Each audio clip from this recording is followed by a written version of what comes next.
வணக்கம். இது கள்ளிப்பாடி சேதுபதியின் குரல்.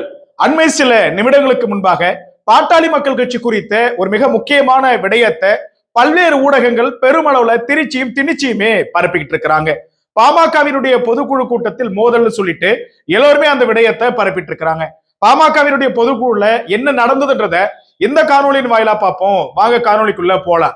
ஒவ்வொரு வருடமுமே, அதாவது 23, 22, 21, 20, 19, 18 இருக்கட்டும், எதுவா இருந்தாலுமே பாட்டாளி மக்கள் கட்சியின் சார்பாக 24க்கு விடை கொடுத்து 25 வரவேற்போம்னு சொல்லிட்டு ஒவ்வொரு வருடம் நிறைவடக்கூடிய அந்த தருணத்துல புத்தாண்டுக்கு முன்பாக ஒரு கூட்டத்தை கூட்டி அதுல பல்வேறு மிக முக்கியமான விஷயங்கள் குறித்து பேசுவாங்க.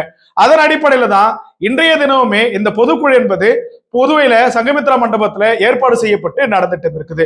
பாட்டாளி மக்கள் கட்சியினுடைய தலைவர், நிறுவனர், கௌரவ தலைவர், எம்எல்ஏக்கள் எல்லாமே பேசி முடித்ததற்கு பின்பாக இறுதியாக பாமகவினுடைய நிறுவனர் மருத்துவர் ஐயா அவர்கள் என்ன பண்ணிருக்கிறாங்கன்னாக்க இந்த மாதிரி ஒரு அறிவிப்பை வெளியிடுறாங்க.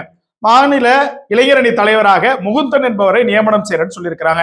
மாநிலத்தினுடைய இளைஞரணி பதவி பாமகவுல வெற்றிடமா இருக்குது. அந்த பதவியில திரு அன்புமணி ராமதாஸ் அவர்கள் இருந்தாங்க. அதுக்கப்புறம் கட்சியினுடைய தலைவரானதுக்கு பின்பாக அந்த பொறுப்புல யாரும் இல்லை என்பதுதான் குறிப்பிடத்தக்கது. இதற்கு பல்வேறு பெயர்கள் பரிந்துரைக்கை செய்யப்பட்டது. இவங்க வருவாங்கன்னு சொல்லிட்டு எல்லாராலுமே எதிர்பார்க்கப்பட்டது.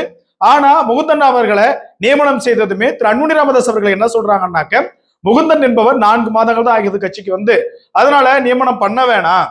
ஏன்னா இதுக்கு முன்பாக எவ்வளவு பேர் வருஷக்கணக்காக சிறைக்கு சென்றவங்க எல்லாமே இருக்கிறாங்க. இந்த சூழல்ல நீங்க பண்ணாதீங்கன்னு சொல்ல இருதரப்பு ஆதரவாளர்களாக பிரிந்து அந்த இடத்துல ஒரு சலசலப்பு ஏற்பட்டிருக்கின்றது. அது உட்கட்சி விவகாரம். அதை ஊடகங்கள் லைவ் எடுக்க வந்தவங்க என்ன பண்ணிருக்கிறாங்கன்னா, அதை டைரக்டா அந்த ஃபுட்டேஜஸ் எல்லாமே எடுத்து கட் பண்ணி ரியாக்ட் கொடுக்கறது, அங்க பிரச்சனை நடக்கிறது எல்லாத்தையுமே எடுத்து பரப்பிட்டு இருக்கிறாங்க. இது உட்கட்சி விவகாரம். இளைஞரணி பொறுப்பு என்பது யாருக்கு கொடுக்கப்படும், கொடுக்க கூடாது என்பது எல்லாமே கட்சியினுடைய மேலிடம் பார்த்துக்கும். இந்த விடயம் குறித்து தான் இங்க பிரச்சனை என்பது எழுந்திருக்கின்றது. பொறுத்திருந்து பார்ப்போம் நடப்பது என்னவென்று. நன்றி, வணக்கம்.